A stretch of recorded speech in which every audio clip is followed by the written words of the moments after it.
Morning, Michael. Good morning, Sarah. How are you? I'm all right. Good. I'm Sarah Posner. I'm Associate Editor at Religion Dispatches, and I'm here with Michael Brendan Dougherty. Yep, I'm a contributing editor at the American Conservative, and we're here to talk, religion and politics. And I noticed the profile in the New York Times of Callista Gingrich, Newt's third wife, and the Times is giving a little bit of background on her. It talked a little bit about her religion, and it talked a little bit about Newt's problems with his appeal to social conservatives, given his personal history. Right. So I was wondering, what you thought of her, what you think of it. Yeah, it was interesting, because, of course, as we tape this, Newt's spokesperson has already announced on Twitter that Newt is going to officially declare his presidential candidacy tomorrow on Twitter. So kind of taking the surprise out of things. Right. But this is the new way that people declare their candidacies, I guess. You give a hint on Twitter so that everybody's watching on Twitter when you actually do it. So not that, it's a huge surprise. I think that Newt, I think he's very popular with sort of the Values Voters Summit, Faith and Freedom Coalition crowd. I've seen him speak at a number of those events, and I think that his message, his sort of American exceptionalism, his way of going after Democrats is appealing to that constituency. But I don't know that they want him as their presidential candidate. And for some of the reasons you say, he has been divorced twice. Callista is his third wife. And he's a recent convert to Catholicism, I guess converted after being divorced twice. And also being divorced under rather, unsavory circumstances. Right. Having an affair with Callista before while he was still married to wife number two. Right. So I think that's a problem for him, and I think also he's got a sort of connectivity problem, you might say. I think that for a lot of the voters in the early primary states, I'm thinking more of Iowa and South Carolina, I think the candidate needs to have more of that evangelical kind of connection. And I don't mean necessarily being an evangelical, but being able to make that kind of personal testimony kind of connection. I don't think Gingrich is good at that. Yeah, I think he has, you talk about that he does have a kind of appeal to this voting bloc. And I think if you listen to his speeches, a lot of the time he begins, at some point in the speech, he'll say something like, 90% of Americans believe the words "under God" should remain in the pledge, and 85% of Americans don't want the Supreme Court to ban, private Bible groups in public schools or something like that. So he'll pick these extremely broad, oftentimes really symbolic issues, and he kind of tells his audience, hey, you're in this gigantic majority of Americans, and the implication is that there's just some thin, tiny elite that is against them. And I think that really appeals to people. I think that really appeals to that audience. Well, I think he has worked with David Barton, who, of course, is the historian of questionable scholarly credentials, who claims that America was founded as a Christian nation and has done this very, tireless research into things that the founding fathers said that he claims support his thesis. And so I think that Gingrich is really trying to tap into the constituency that Barton has created almost through this ideology of the Christian nation. And so I think that Gingrich is tapping into that. And you're right. He's, making it seem like, you guys, the constituents that I'm talking to, are in the majority. And it's these, secular socialist elites who are trying to get rid of prayer in public school and et cetera, which is really funny. That I find it funny when these people who have spent so much time in official Washington, talking about elites, Right. No, it is always funny. I mean, it just on that bare level. But on the other hand, it's interesting too that the way I think Gingrich might be able to solve a little bit of his problem is that he is going to be attacked on his past. I mean, his someone's personal going to bring it past. up. His What? personal past. Yeah, his personal past. Someone is going to bring it up. It might not even be another candidate. It could be some preacher or another. Mm-hmm. And you can almost predict what's going to happen. The media will jump all over it and ask all the questions that we're asking now. And he will then portray himself as kind of beleaguered and attacked by those same elites in the media in Washington. And, there's going to be another pastor, I'm sure that will defend him. And for a lot of evangelicals, it's been pointed out to the point where it's almost a banal observation. A lot of them have a divorce in their Sure. past, or Absolutely. or have some kind of family history that seems murky. In fact, for some people, a lot of them say that, in a way, that drove them to evangelicalism. Well, interesting. One of the pastors that Gingrich has sought out at the outset of his campaigning, because I think the Times article talks about how he's been trying to have meetings with pastors and religious leaders. The article implies it's to assuage their concerns about his multiple marriages and infidelity. But one of the first pastors he met with, John Hagee, is divorced. Right. Divorced his wife and married his church secretary. This was back in the 70s. And has been married to the second wife for a long time. But, so it's not, you're right, it's not unheard of, because there's no actual, bar like there is in Catholicism to getting divorced in evangelicalism. And it's interesting, I find it interesting that Gingrich has brought on Jim Garlow, who's a megachurch pastor out in California, who was very active in the anti-Prop 8 campaign in 2008. So very much opposed to gay marriage, very much feeding that idea that, if we allow gay marriage, it's going to ruin the institution of marriage. And now he is acting as I can't remember what his title is, but the real organization that Gingrich runs, the Renewing American Leadership, Garlow is, has some official position with that. So here on the one hand, Gingrich has these issues with his multiple marriages. And on the other hand, he's being defended and supported by a pastor who says that gay marriage is going to, ruin the institution of marriage. It's just kind of... Yeah, it's funny. It doesn't surprise me in a way. I mean, it was a long time ago that Noah Millman, a conservative, wrote something about... I guess he was sort of changing his position to more of a pro-gay marriage one. And he wrote that, in some ways, seeing marital breakdown made him want to embrace what he called the ideology of marriage. And I didn't agree with all of his conclusions, but I agreed with him in this respect. I do think for a lot of people, marriage has become ideologized, and that difficulty in family life or married life is then cured with a belief in marriage and, in a very exclusive kind of marriage as fitting into that pattern that, if we don't believe in marriage or traditional marriage, however we define it, then it's all going to fall apart, and in fact, we're starting to see it. And I think, a lot of people turn to that, and so I actually wonder if it won't resonate with a lot of people. But I think, I think it's one thing to be married more than once, divorced and remarried. I think it's another thing to have been unfaithful to your wife.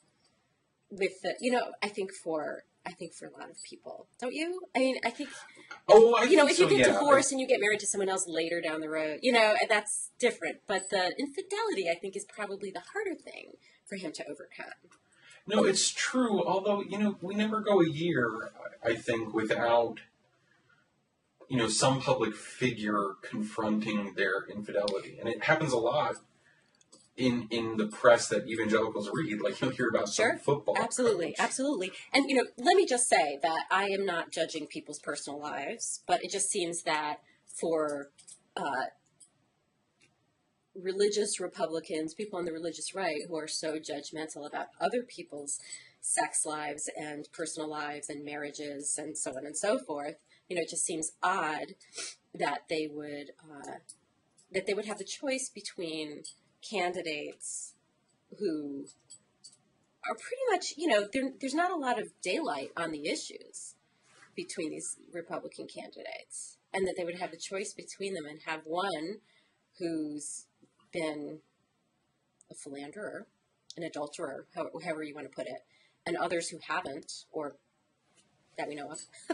I think no, that's right. And what's interesting too is that they're going to be picking someone to go up against Barack Obama, who by all accounts has a wonderful marriage, right? Wonderful marriage, and it sort of seems like a model marriage. I mean, whatever people think of his politics, people seem to just love Sasha and Malia, and just the image they present. Right.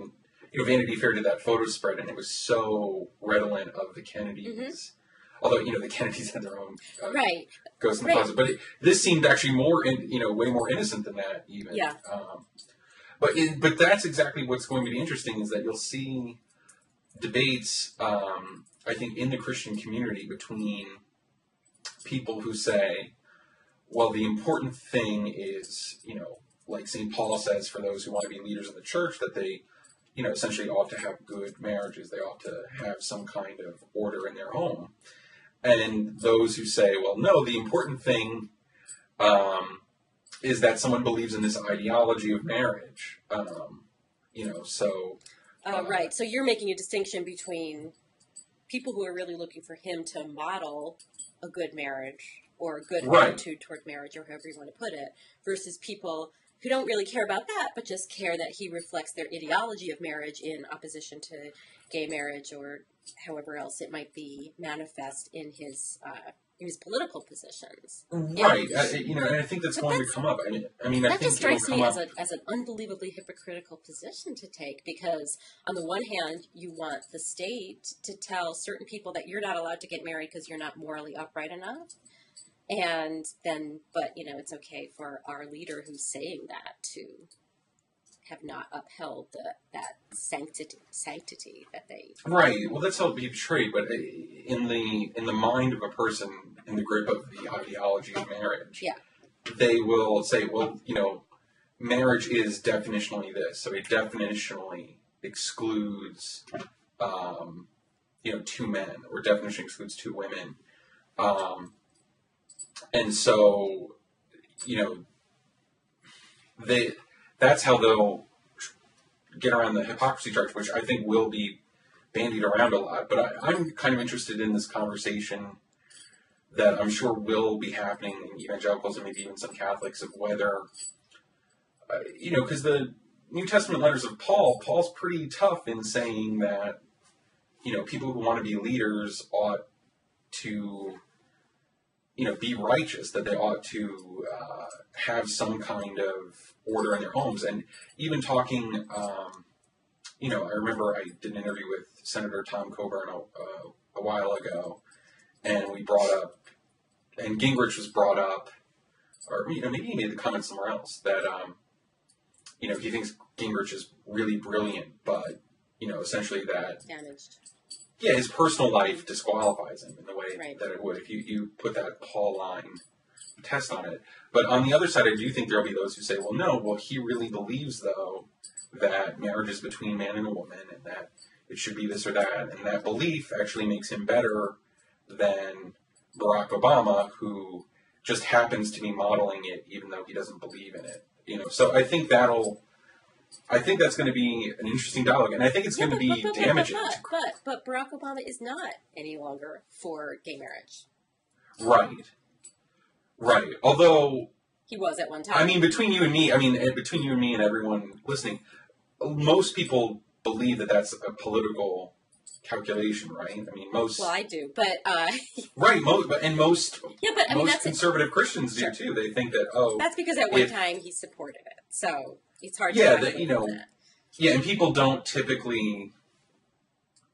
It's very rare for Democrats to, I don't know, regress unless, they're regress from a progressive social position unless there's some kind of electoral motive in it, right. So, I think a lot of people believe that absent political restraints, Obama would be pro-gay marriage. And obviously, he's, changed the position of the Justice Department on whether they can defend DOMA and other things. And, and the repeal when of that Don't happened... Ask, Don't Tell and all of that really rankled the religious right. Right, that rankled them. And then it also rankled a little bit of gay rights groups because they're saying... they were asking for clarification. Right, but there was that article in Politico yesterday that talked about how a lot of gay funders are pouring money into Obama's re-election campaign. But that might be just because the alternative is unacceptable as opposed to, mega love for Obama. But let's talk about the other Republican candidates. There was that debate last week of the, what I think some people would characterize as the B list, but I mean, is there an A list? I don't think there's an A list yet. I mean, it was interesting because people were saying, "Oh, Tim Pawlenty is the one A lister in this group," and I don't know that that's true. I mean, that's all based on the assumption that he will do well later and that he's able to raise money. And I think it's because he's been a successful governor. As opposed to, Santorum, who couldn't win re-election, Michelle Bachmann, who's only in the House, some of the other candidates. Well, Ron Paul, I think by the Republican Party establishment certainly isn't considered a viable candidate, even though he's very popular with a lot of Tea Partiers. Yeah, he's polling really well, I guess because of his name recognition and other things. I mean, he's polling a lot better than he did last time. But don't you think the Republican Party apparatus would throw a monkey wrench into his... I just don't think... because he doesn't represent their platform, really. No, he doesn't. And also, he scares them. I mean... yeah, he scares me, too. Because he's so... he threatens... I don't know what he could do in office. There would still be a Congress, of course. So theoretically, a Paul presidency wouldn't. He couldn't unilaterally get rid of the Fed. Right, but I guess Andrew Jackson got rid of it at once. I guess it could be done again. Of course, he'd have. What we do know is that presidents have a dramatic influence on foreign policy, so that could change. But I just don't see.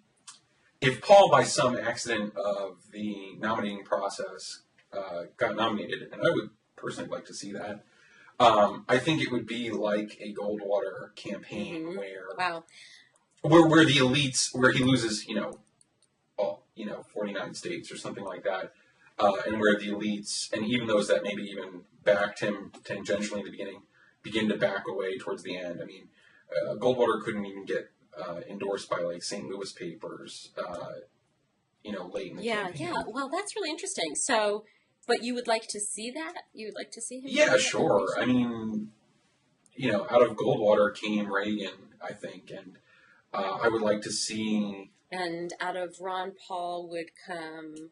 I guess Rand, 2016. That's already the talk. I mean, in the background, but and there's a lot of belief, I guess, that Rand can take that brand a lot further and make it, give it a much more broader appeal. But why do you think that is? I think, I guess because he won a much bigger statewide, right? Office. Yeah, he won a statewide office. He's younger.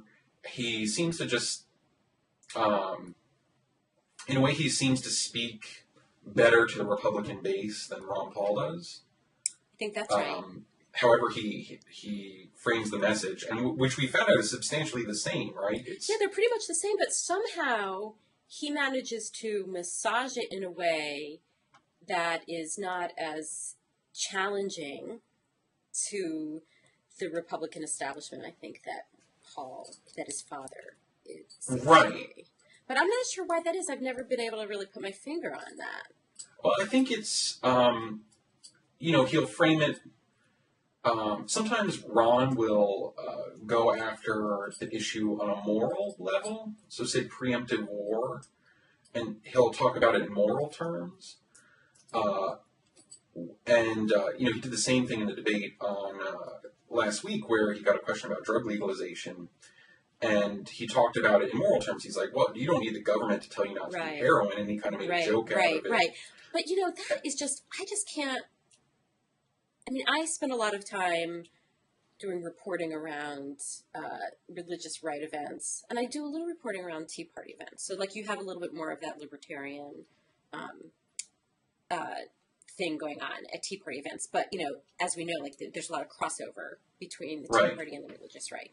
But, for the religious conservatives who come and, do, on the ground organizing with Faith and Freedom Coalition or any of the Focus of the Family affiliates or come to the Values Voters Summit, people, constituents like that, that's just not going to fly. They're not libertarian in that way. They're libertarian in government don't tax me and so on, but not like that. Well, but the thing is, what Rand would do that Ron wouldn't is Rand would finesse the issue this way. He'd basically, in a speech, he'll give you a sense like, okay, if we do something constitutionally, you get a trade-off. So we get all the things about the Constitution you like, and then on the state level. So he'd say, I think Rand would be like, instead of making a joke like, hey, you're not so stupid that you'll do heroin even if it's legal, which could be abrasive, he'd say, if South Carolina wants to criminalize heroin, that's South Carolina's business according to the 10th Amendment. If they want to criminalize prostitution, that's their business. If Nevada wants to do something different, that's theirs. And I think Rand better presents those as trade-offs that maybe a Republican base would make if they could get everything else. Because then he would say, I want the federal government out of abortion. So if South Carolina wants to restrict abortions to the first trimester... Right, but even if the Congress didn't pass legislation on that, it would still be subject to a constitutional challenge. Yeah. Right. But, it would just... That's, I think, why I think people suspect he would be able to take that brand further, and also why I think there's a good chance he will someday. But yeah, I guess I would welcome a Paul nomination too, because I would love to see, Paul and Obama mix it up on foreign policy. You're talking about Ron Paul in 2012. Yeah. I would personally like to see the Republican candidate go after the president on Guantanamo Bay and our foreign policy. Right. That's sort of one of those interesting issues. I think we talked about this a little bit the last time, where there's some common cause with some on the left and some on the right on the legality of torture, Gitmo, military trials, and right. It would be. That's all. That'd be interesting. But the fact is, the actual 2012 field. What surprised me actually was that Santorum seemed to be getting a lot of buzz out of that debate. I thought, and not as much with the media, but it seemed like on message boards or whatever, voters were talking about, they liked what Santorum was doing, and he was very much articulating American exceptionalism, a view of an aggressive foreign policy, and he's been doing that a lot more than when he was in the Senate after he landed that position at the Ethics and Public Policy Center. Yeah, I did a piece on him at the time when he did that, and it was a surprise to me, But what was interesting too, though, was that when he got questioned about the social issues truce, which was such a lob for him. Oh yeah. It was interesting. He just said, "Well, if you give up on the social issues, you're giving up on what America is all about." Right.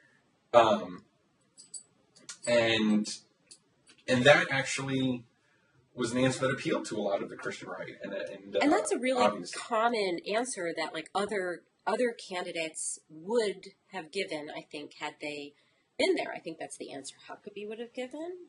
I think it's the answer that Michelle Bachmann would have given. I'm trying to think of some of the other. I think that Pawlenty will figure out that that's the answer he's going to give. Yeah, I mean, Pawlenty's problem is that he's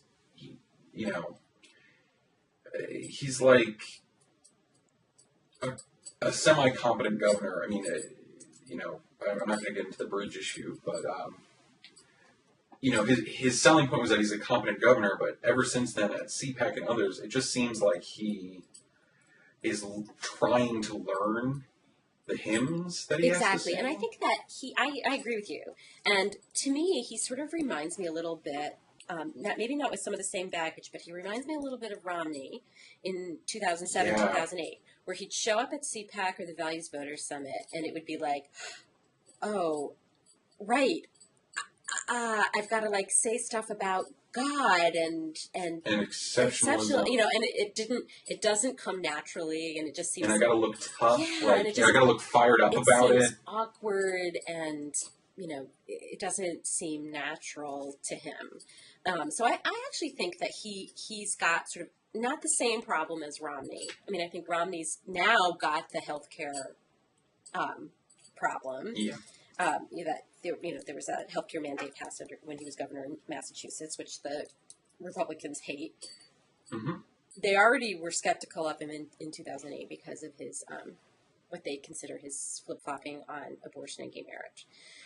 So we've got all these. And then Huckabee, I've read a lot about Huckabee and his problems with the right, the Republican Party honchos in Arkansas who think he's a rhino, and there's, he's got his issues with the base, apart from his issues with, how the rest of America sees his sort of theocratic kind of statements. But, so a lot of people are talking about, gosh, who's going to be the nominee because all the candidates have deficits and problems with the base. But I think it was the same way at this time in 2007. Everybody was scratching their heads and wondering who the real candidate was going to be. And it took a while for that to shake out. But now we're also seeing the possible entry of Huntsman, who's being painted by some people as, maybe the one who's going to come and save the day because he looks presidential and he was an ambassador. And so what do you make of that? I don't know. I mean, Huntsman is another guy that it doesn't seem to me to have a natural constituency yet outside of the media. And outside of Utah, possibly. Yeah, I mean, I don't know. I mean, I do wonder, though, sometimes social conservative voters and red state voters, they like to prove their Americanness by voting for someone that other people think they wouldn't vote for. And I think that's behind some of the enthusiasm people saw for Kane initially, like after that debate last week, the Frank Luntz panel. Oh, yeah, we didn't talk about Herman Cain, right? Yeah, but they were all nuts for Herman Cain, right? And I feel like when I go to these things, that black speakers at Tea Party events and at social conservative events just get showered with love. Right. And it's really a sincere desire there's really a sincere desire to vote for that and kind of say, hey, we're not racist, we're just ideological, like everyone else. And I wonder if Huntsman would benefit from being not Romney. Being a Mormon who's not, so patently ambitious in his career, Huntsman would be a guy who doesn't have, YouTube clips where he's arguing he's more pro-choice than Ted Kennedy. So I wonder if he wouldn't benefit from that. I mean, I think there's still a ceiling on the amount of evangelical votes you can get in the primary if you're a Mormon. Yeah, I think you're right about that, unfortunately. I think there's a ceiling. I don't think it's a hard ceiling. I think it can be smashed someday. Maybe in the next couple of election cycles it will.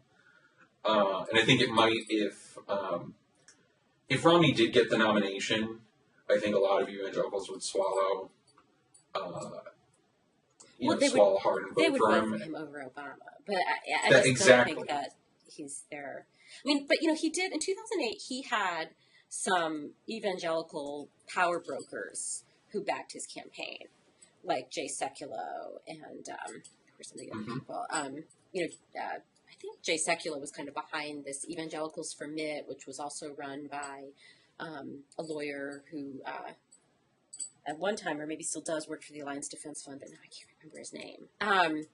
David French. And they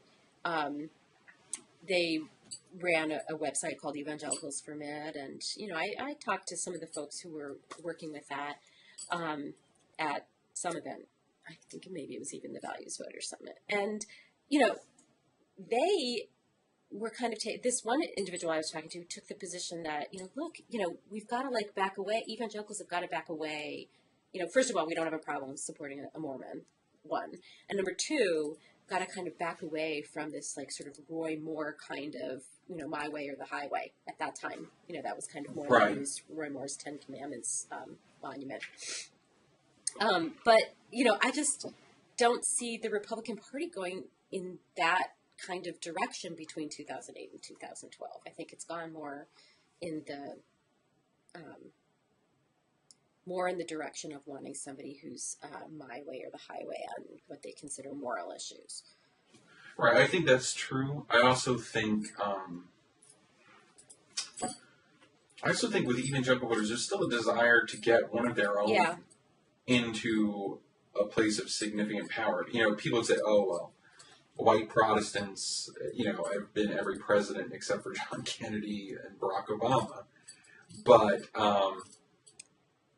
evangelicals don't feel that way. Right. I mean, they feel like them, there's the gulf between themselves and the main line Methodists like Bush. Or Episcopalians who have been, I think, account for more U.S. presidents than any other religion. Yeah, and, to evangelicals today... Episcopalians who let gay people get married. Right. Well, yeah, no, that's the thing, is to an evangelical, some mainliners are basically no different than heathens. Right. So, and they felt like, hey, we're a growing part of this country. We're a growing part of the political establishments in our own states. Why can't we get one of our own?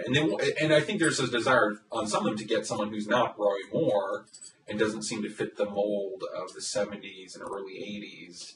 Right, and would that be Huckabee? Would that be Bachman? I don't know. Huckabee presents interesting problems because he is an Arkansan, and there's this populist streak in him. That's what I was talking about, that the Republicans who considered him to be a rhino, a Republican in name only. Right. I remember I did an interview with, who was it? Richard Land, who kind of does the political operations for the Southern Baptist Convention. And Huckabee is also a Southern Baptist.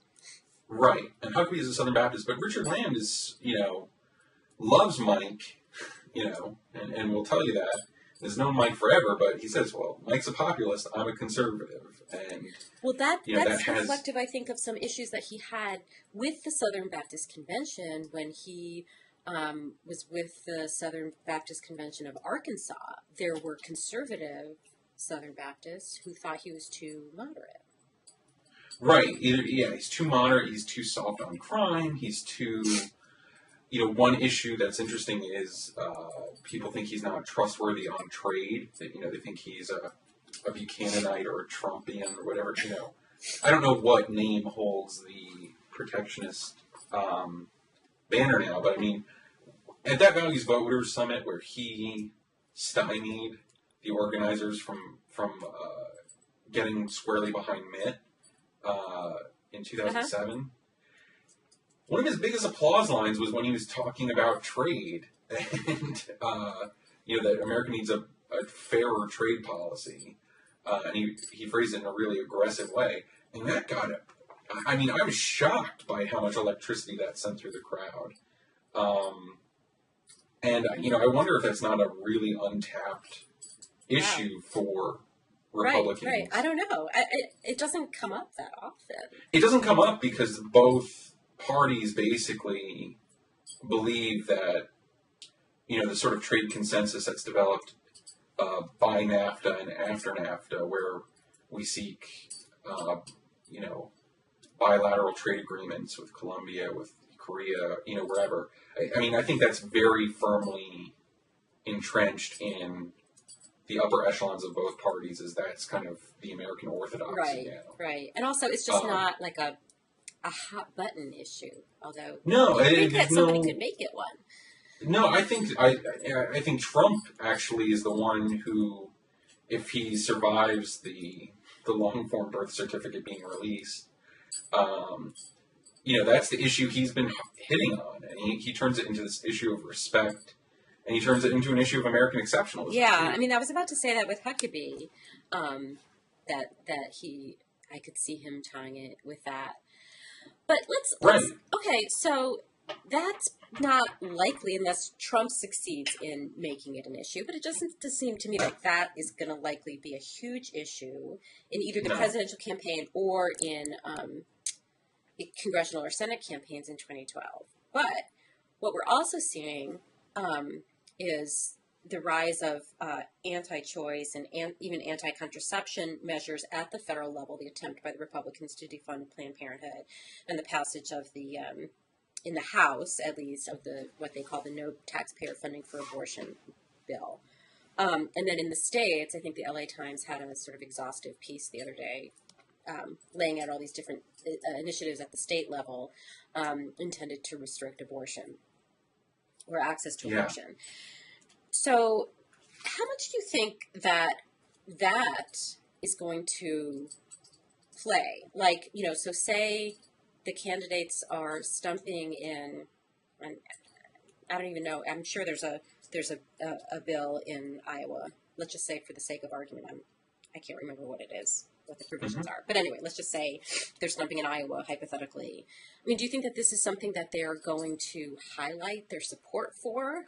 Are they going to make that an issue? And then would it be a problematic issue for whoever wins the primary in the general? This is going to be a theme, I think, of Republican primary politics for several election cycles to come, maybe for as long as we live. So whereas in the past, there has been a focus on, I'm going to get judges on the Supreme Court who are going to overturn Roe. Yeah, so do you think it's going to change to, you know what, we haven't gotten there with overturning Roe, but we're going to try to effectively do it on the state level? It's going to be really interesting because social conservatism for Republican politicians has been a very low risk, high reward game, right? So it's always been like your candidates like Bush will say, oh yeah, we'll do the Supreme Court thing, we'll go that way, we'll go through the courts, I can promise you that. And yet, theoretically, I support a human life amendment to the Constitution, which will never, ever come up. And then P.S. to all my country club friends, my wife is pro-choice. And, it's always been that. But now the P.S. isn't there anymore, is it? No, I think the P.S. is there a little bit still. Still? Maybe. I think it can be. However, now, since Casey, the Supreme Court decision in 92, that's really birthed this statewide legal activism and legislative action that's pro-life. And I think, I think it's going to be a big theme. In a way, it's been a very big victory for pro-lifers because it's gotten them on the ground and actually restricting access to abortion. Yes, and it's very motivating for them and likely would be something that they'd want to hear from their candidates. Right, and the media is going to want to hear it too. The media is going to be like, okay, so, this state defunded Planned Parenthood. What do you say? And Mitch Daniels, case in point, who said at one point, we're going to have a social issues truce, and then he signs this bill defunding Planned Parenthood in Indiana. So if the Republican candidates, in trying to get the nomination, are focusing so much on this, will it be a deficit for them? Will it be a liability for them in the general? Because these measures in the states go too far for a lot of certainly a lot of Democratic voters, but a lot of independent voters. It depends. The polling on restricting access to abortion is getting better and better. Better. Year after Define better. We might disagree well, I mean, about just that. more and more people, seem to agree that abortion, say late-term abortion, should be restricted. The polling on Roe is very good because people assume that if Roe is overturned, there will be no abortions in the United States anymore, ever, for any reason, at any time in pregnancy.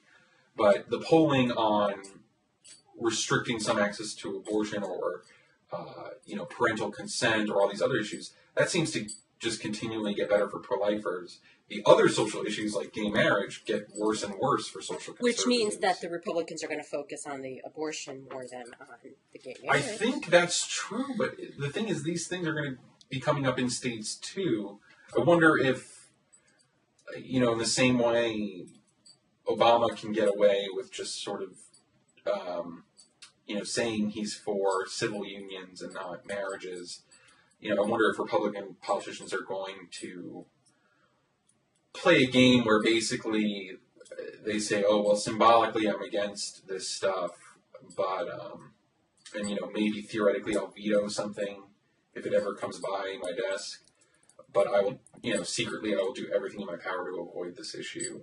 Well, I think that the polling, there's been a lot of, political scientists sort of analyzing what the shifting polling data on Americans' attitudes towards abortion means. And I think there's some political scientists have raised questions about whether it really is shifting to being more of a majority in opposition to access to legal abortion. There's a sociologist. It kind of depends on what abortion, Right. There's like sort of the range of questions, should it be legal in all cases, in some cases, and what should the exceptions be, and so on and so forth. Right. But one thing that I wanted to bring up, because many of these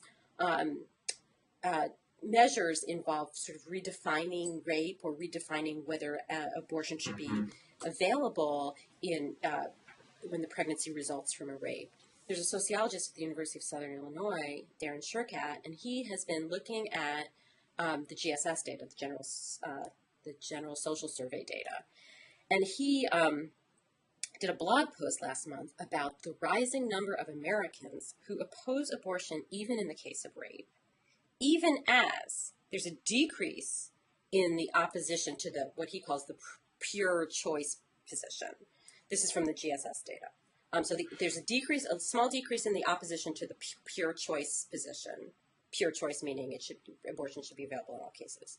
But at the same time, there's a little increase in the number of people who are opposed to abortion, even in the case of rape.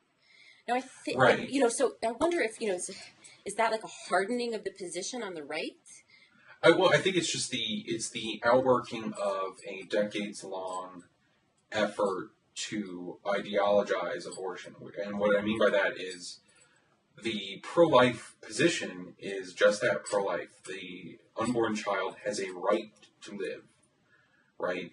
And when you phrase things as rights, that becomes kind of all-consuming, right? I mean, there's no denying someone's rights. By definition, we're not supposed to deny rights.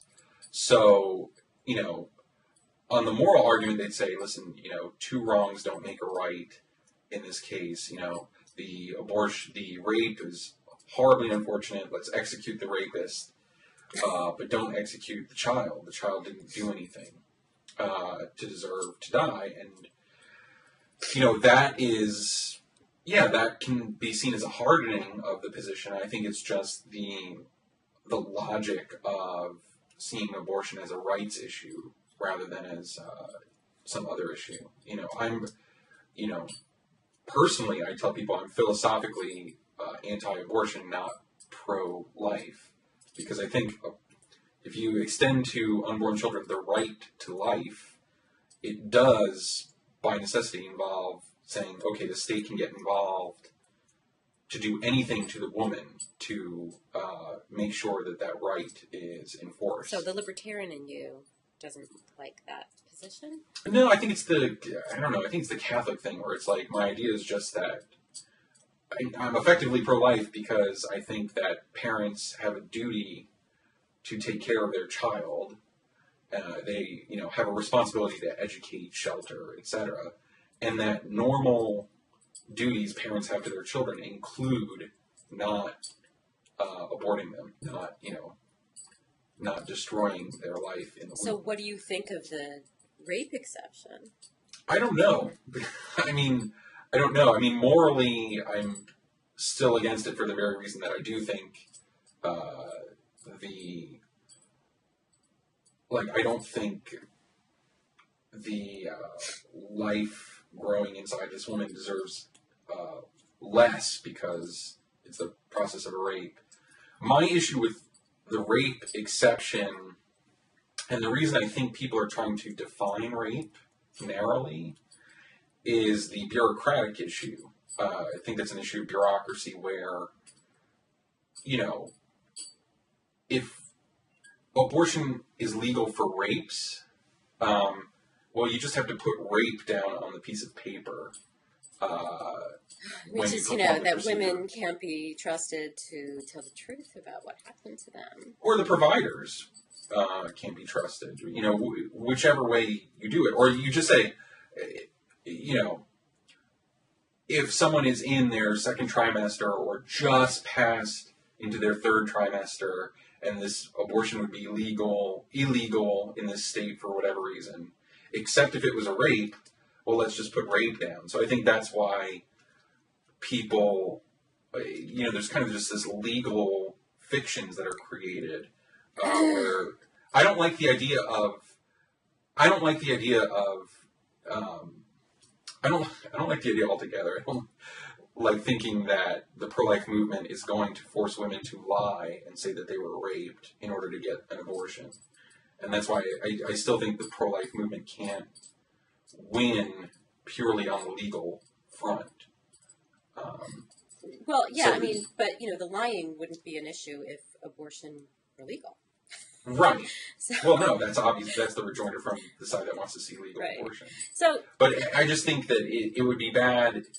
I think you're going to see, though, if, pro-lifers continue on this incrementalist agenda, instead of going for the big moonshot of a human life amendment, they go for restricting it in states little by little. How you define rape is going to become a political debate again. And it's going to become a debate about how it's, administrated. And there is, I guess, a libertarian part of me that recoils at that. There is something in me that just,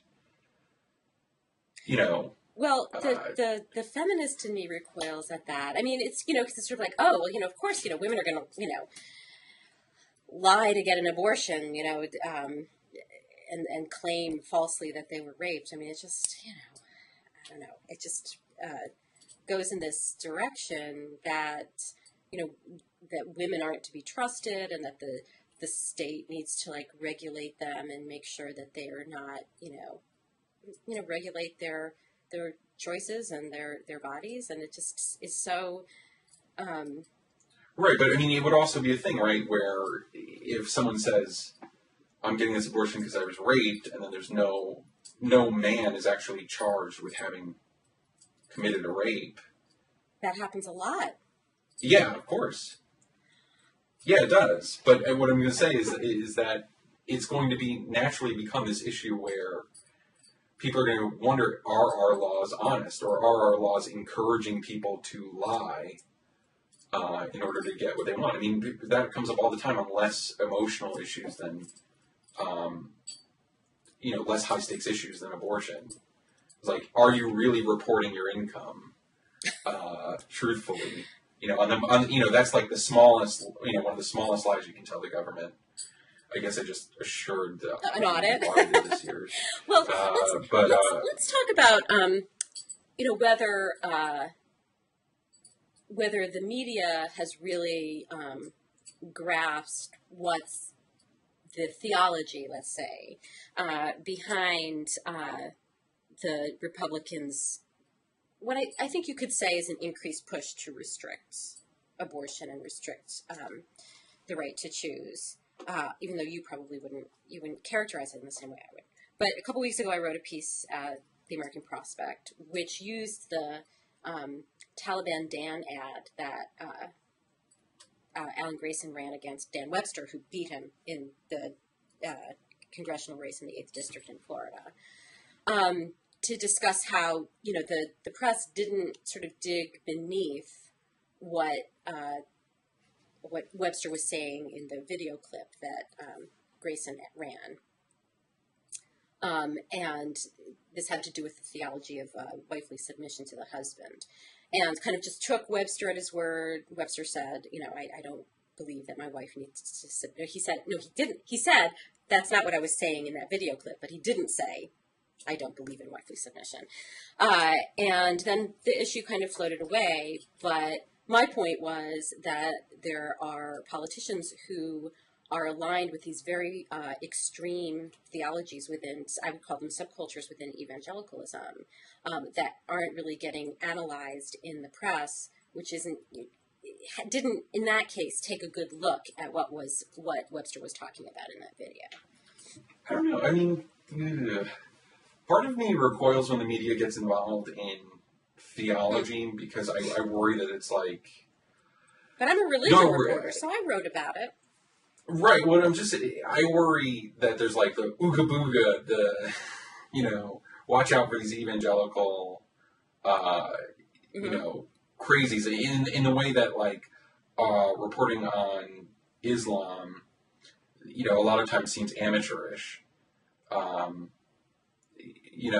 feel like reporting on wifely submission could be just as like. No. I don't know. Well, go on. I don't mean to interrupt. I was curious what you thought. Well, I just,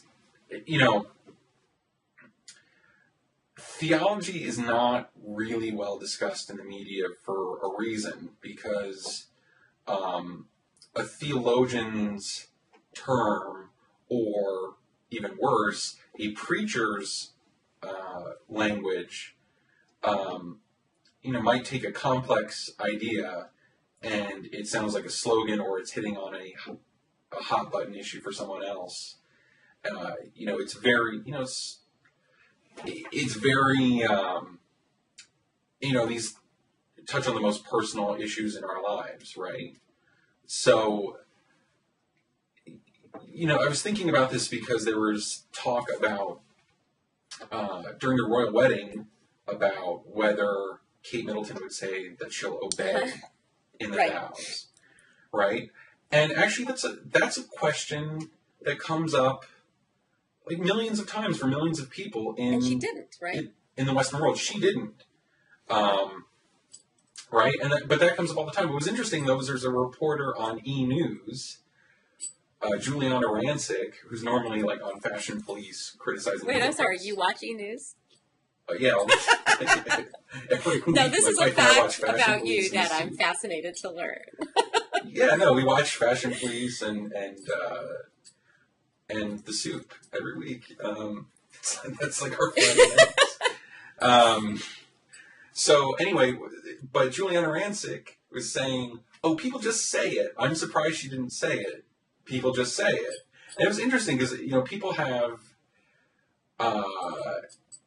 really strikingly complex attitudes towards these things. I totally agree with you. I mean, I think that these things are very complicated for people on a personal level. But because religion has been so politicized in, campaigning and in governing and in legislating, I think it's something that voters deserve to know if the person who's representing them in Congress is the follower of I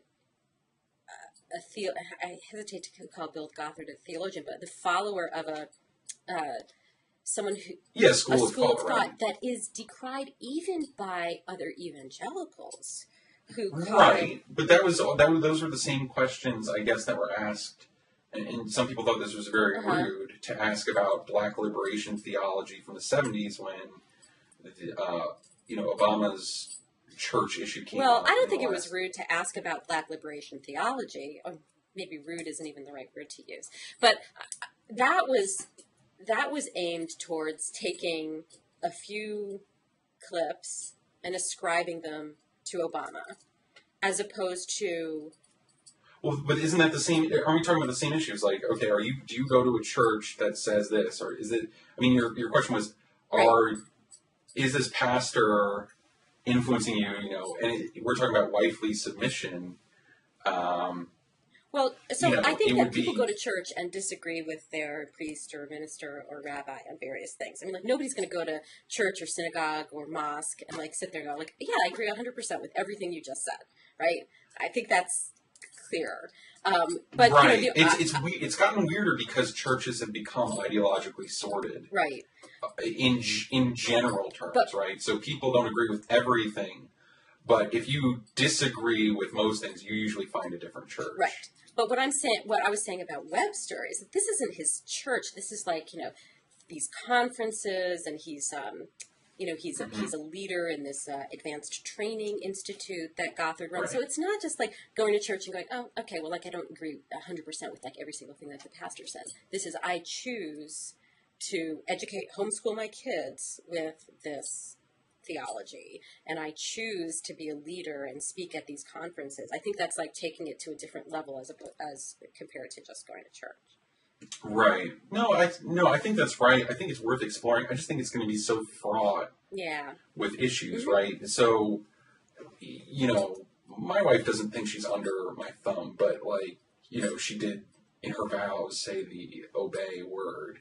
But, you know, we talked about it for a long time.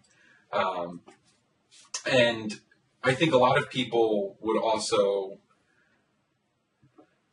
you know, if, you know, my wife and say someone like Amanda Marcotte, you know, they live different lives, but they're not radically different by world historical standards, right? But still, if you brought up the word obey in marriage vows to my wife, it would be a very different conversation than you would get with someone like Amanda Marcotte. And I think, and those are personal as much as ideological and temperamental. Yeah, too. but I think that's a different issue. I mean, you know, so whatever you and your wife decided in your marriage vows, I think is a different issue than exploring what's behind the political stances of someone who's running for elected office. It's true, but what would be the political cash out? You know, when we talk about religion and politics, I always wonder what's the cash out. So, like, what legislation does this affect? Or is it a question of, if you believe this privately, are your attitudes about women or minorities or whatever so compromised? Well, I think that it's not just what Webster believes privately, because he's spoken at these conferences, and so I think that this is a public position that he wants to convince other people of. And I think that it reflects, you know, so let's take the Planned Parenthood funding ban.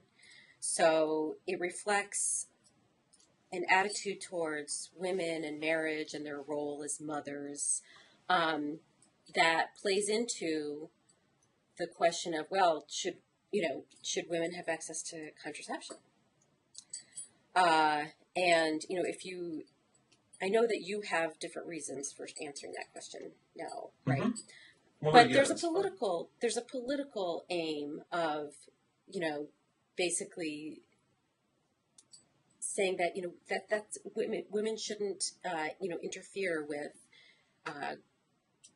God's plan for them as mothers by using contraception. And I don't know how far that is from what your beliefs are, but I mean, your beliefs and what you do in your own life is different from Congress legislating that. Right. Well, that's the question, I guess. I mean, you know, what's the responsibility of the reporter? Is it just to find out, you know, what someone believes and kind of detail it and describe it, you know, tell the story of what the conferences are? You know, is there a duty then afterward to ask the politician, well, what is the cash out? You know, and try to relate it to actual legislative issues that are on the table.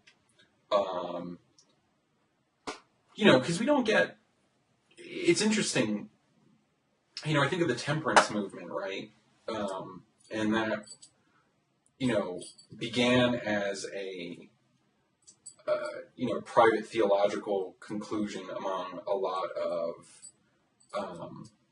Christians. And then it gradually grew into a political issue. And of course, as it grew, it also took on other dimensions. And, it wasn't just, alcohol is morally wrong. It was also, it wasn't just that it was wrong by religious standards. It was also morally wrong in a way that temperance movements people tried to describe it as, morally wrong for anyone regardless of belief. And then there got to be practical arguments about, domestic abuse and other things that were drawn into it. So, these issues evolve over time. It seems to take time. We don't get random state senators or whatever somehow singularly imposing some, religious oddity on us that, and it becomes as a total surprise. Right, it's a gradual. So, I don't know. Yeah. I guess it's just for me. I just wonder what is there a line between reasonable speculation and investigation, and then also just sort of, I don't know. I'm sure we'll find out. I'm sure we'll find out in the next 15 months or 16 months. I guess it just is going to continue to, I think it's just something we continually negotiate. Yeah, no, I think that's right. Well, while we're talking about shifting beliefs and shifting morality, let's, while we have a couple minutes left, talk about the controversy that's brewing over Jim Wallis and Sojourners. On Sunday, on Mother's Day, at Religion Dispatches, we ran a piece by the Reverend Bob Chase, who runs this group called Intersections, which is has launched this campaign called Believe Out Loud, which is intended to get mainline Protestant churches to welcome gay and lesbian couples and families into their churches. And they had an ad that was geared towards Mother's Day, which sort of depicted two women and their son walking into church and feeling, worried that they weren't going to be welcome. And then the pastor says welcome, and it ends happily. It's about a 1.5 minute video. And they had tried to get Sojourners to run the ad on their website, and Sojourners turned it down. And so Chase wrote about that for RD, and there's been, considerable, I would say, backlash, expression of disappointment and frustration and so on from people who were followers, admirers of Sojourners over this. Because the ad wasn't about anything political. It wasn't about supporting gay marriage or not supporting gay marriage.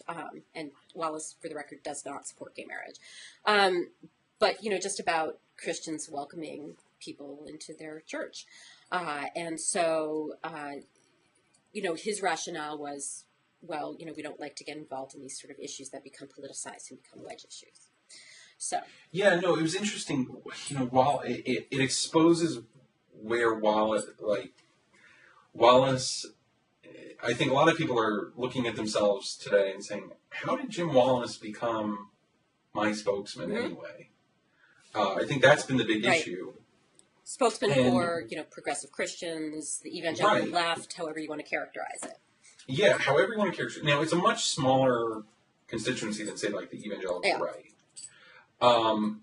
And Wallis, I guess, has always been a guy who, I think he defined himself in an era, in the 70s, he was one of these guys who saw the abuses of the Nixon administration, saw the criminality, in the Vietnam War, and also had an attachment to the welfare state as an expression of America's, goodness and Christian values. And, so he was not a conservative, and he isn't a conservative on those issues, politically, on economic issues or anything.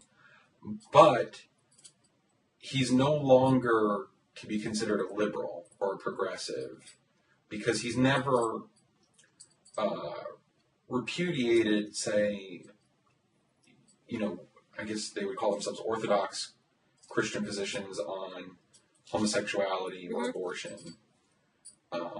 And a lot of times it seems like he's just ducked those issues. And I think that that's what causes him problems. You know, he tries to make it seem like, well, I don't like to get involved in these hot button issues, and that's why I'm staying out of it.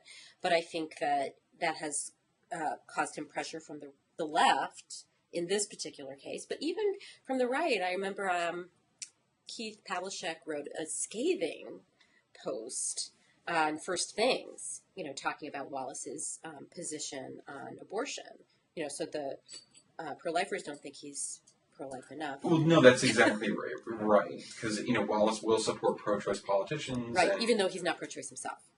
Right, and it's interesting because he, in a way, I feel bad for Wallis in the sense that he has no home politically anymore. I think. You know, he has kind of been one of Obama's go-to guys. Yeah, that's true. I wonder true. if that's going to change now. Yeah, but he's a chief without a tribe, right? And you know, the majority of the religious left, if you could, you know, use that term, is, you know, they're for gay marriage. They don't, and a lot of them don't even want to look at abortion as like this unfortunate, sad, you know, desperate last result.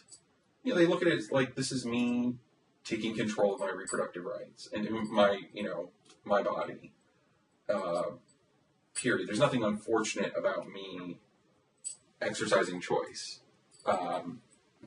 So, you know, but Wallis isn't there. You know, I wonder if there could be a religious left leader, because, you know, Wallis is just, I don't know. It's in a weird way, it just seems like he's outdated. And I don't know where, you know, I don't know where he fits in. You know, like, I might have, like, family members who kind of, you know, would be Wallisians if you press Right. them. But I don't think there's an organizational power there. There's donor power there. You mean for sojourners? For sojourners, you know, I don't know if that exists anymore. And so I don't know. I feel like this is, you know, I wonder if this is the beginning of the end for Jim Wallis as you know, someone in our politics. Oh, interesting. You know, maybe he's someone that could get on PBS still, Right. if he tried. But I don't know. I think maybe, I don't know. If I were in the religious left, I would want a more confident, aggressive spokesman. Someone who took more of a stand on those issues. Took more of a stand and also just stood up. You know, I think there's a tight, you know, I always get the sense that progressives, especially on social issues, kind of, they feel like they have the moral high ground under them. So why are they in this defensive crouch? You know, that's the sense I get all the time. Well, I think that, you know, the religious left, such as it is, not, you know, organized, I think part of that is because they don't want to be a mirror image of the religious right. But they want to have their, you know, it's kind of a cliche term, have their voices heard in the public square. Right. So, you know, when, say, Obama or another Democrat looks to Wallis as, you know, a religious leader, I think that rankles.